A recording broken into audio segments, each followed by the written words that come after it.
We all experience moments where we feel challenged or irritated or angered by other people. It is a natural part of being human. But have you ever noticed that some people react differently?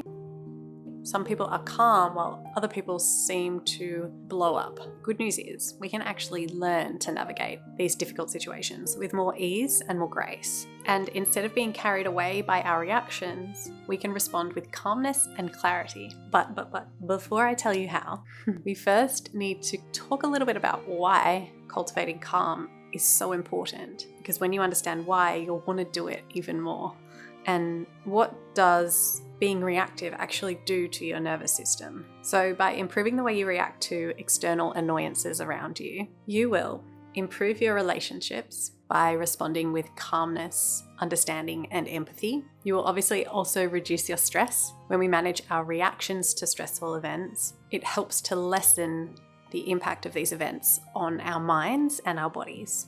Cultivating calm also allows for clearer thinking and wiser decision making. I know personally when external circumstances are chaotic in my life and I'm actually being really impacted by them, I cannot think straight. I really struggle to focus on my work and my brain just feels scattered. Working on how you react to external stimuli and events also creates greater inner peace. For me, I've noticed that I'm having a lot less arguments in my head with myself or arguments with other people in my head.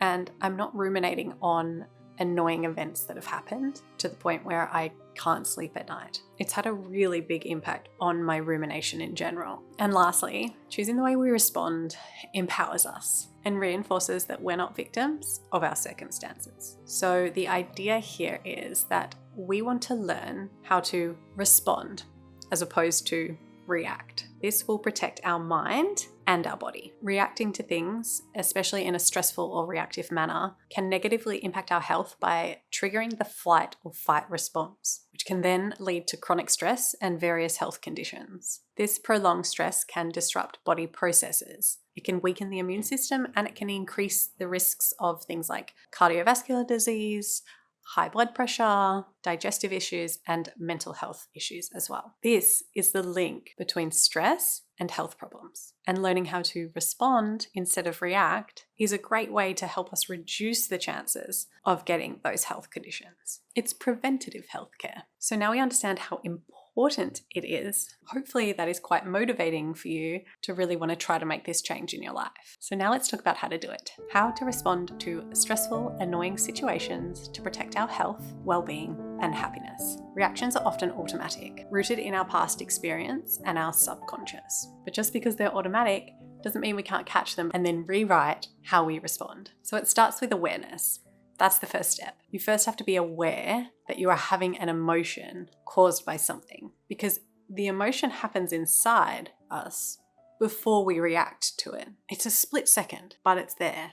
And it's really important that we slow down and try to notice that we're having that emotion. There's a common quote, often quoted by the Holocaust survivor Viktor Frankl: between stimulus and response, there is a space. In that space is our power to choose our response. In our response lies our growth and our freedom. So when you're triggered by something, there is a space between that trigger and what happens next. You have a choice with how to respond. The idea is that when you feel those angry or annoying emotions boiling up inside, you catch yourself and you notice that you are having those emotions. So the easiest way to start practicing this technique is to use it for simple everyday annoyances, like getting stuck in traffic, waiting in line, a rude person, a bad driver. When these annoying stimuli start happening throughout the day, use them to start practicing staying calm and not reacting to the situation. If you feel yourself getting impatient or upset, notice that you're getting upset and take a deep breath.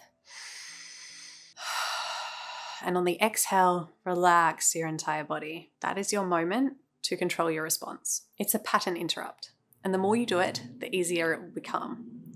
Once you master these little annoyances throughout your day that happen all the time, because we can't control these things, but once you master them, you'll start mastering bigger things in your life. And then This is where the magic happens. You've been practicing every day with these little small annoyances that are completely out of your control, and you're practicing staying calm. However, you begin to notice that you start responding to bigger, more difficult situations going on in your life. For me, I noticed that I was becoming way more patient with my toddler and way less reactive to my partner. I know it has helped to reduce my anxiety and my stress, and I've seen firsthand how this intentional practice has improved every area of my life. So start practicing right now, wherever you are. Start practicing today. If the weather's bad, try not to get annoyed by it.